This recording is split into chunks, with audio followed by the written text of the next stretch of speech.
अत्यंत ज्वलंत असा प्रश्न आहे। दिग्रस शहराचा 70% भाग इकडल्या भागाला आणि 30% भाग तिकडे आहे। येण्या जाण्याकरता या पुलाची व्यवस्था केलेली आहे, परंतु यवतमाळ जिल्ह्यामध्ये मी रात्रंदिवस फिरत असताना या पद्धतीचं पूल मध्ये कधीच पाहिलेलं नाही आहे। तुम्ही केव्हा इथून येणं जाणं करा, भरगच्च गर्दी राहते, जनावरं राहते, सगळे लोक राहते, येण्या जाण्याची धूम असते। अशा परिस्थितीमध्ये माझा लोकप्रतिनिधी आणि खासदार याचा प्रतिप्रश्न आहे की या डिग्रस असताना रात्रंदिवस ये जा करत असताना त्यांना या गोष्ट दिसत नाही का? म्हणून आम्ही काँग्रेसच्या माध्यमातून दिग्रस तालुका काँग्रेस कमिटी, शहर काँग्रेस कमिटीतर्फे आज त्यांना जगण्यासाठी या ठिकाणी आलेलो आहोत। जर या 2-4 दिवसामध्ये त्यांनी गटाराची दुरुस्ती केली नाही तर या आंदोलनाचं स्वरूप जे होईल ते मोठ्या प्रमाणामध्ये होईल आणि या डिग्रसचा उद्रेक यवतमाळ जिल्ह्यामध्ये दिसल्याशिवाय राहणार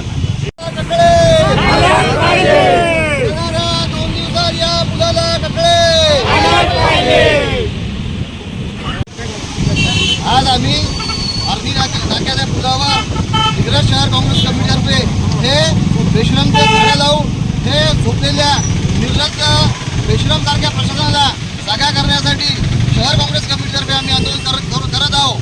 आज आम्ही स्थानिक प्रशासनाला, इथल्या लोकप्रतिनिधीला, ते आमदार असो, खासदार असो, आम्ही त्यांना काँग्रेस शहर कमिटीतर्फे विनंती करतो की हे तुम्ही मागे पहा, हा जे पूल आहे अत्यंत धोकादायक झालेला आहे। याच्यावर मुका जनावरांचा संचार सतत राहते, याच्यावरून दररोज हजारो विद्यार्थी येणं जाणं करतात, नागरिक येणं जाणं करतात।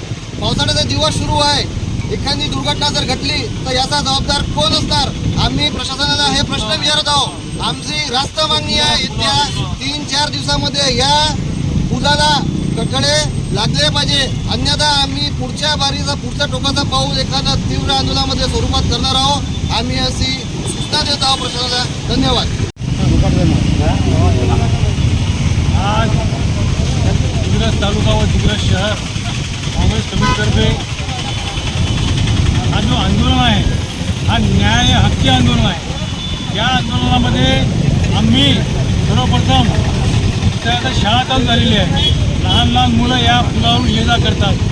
या दिग्रसचा 60% भाग या पुलाच्या अलीकडे आहे। ग्रामीण भाग असो, कोळीपुरा असो, चांदनगर असो, मोतीनगर असो, हा 40% भाग हा या पुलाच्या अलीकडे आहे।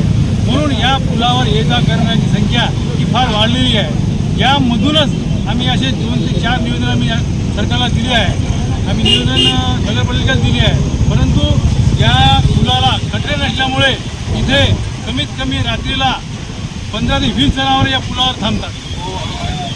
हा एक माणुसकीसाठी कालवा फासणारा हा एक घटना आहे।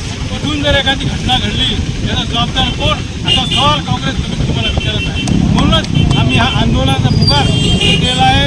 आम्हाला या 2 ते 4 दिवसात या कठडे न बसल्यास किंवा याची दुरुस्ती न केल्यास आम्ही पुनश्च तीव्र आंदोलन करून एवढे बोलतो आणि थांबतो।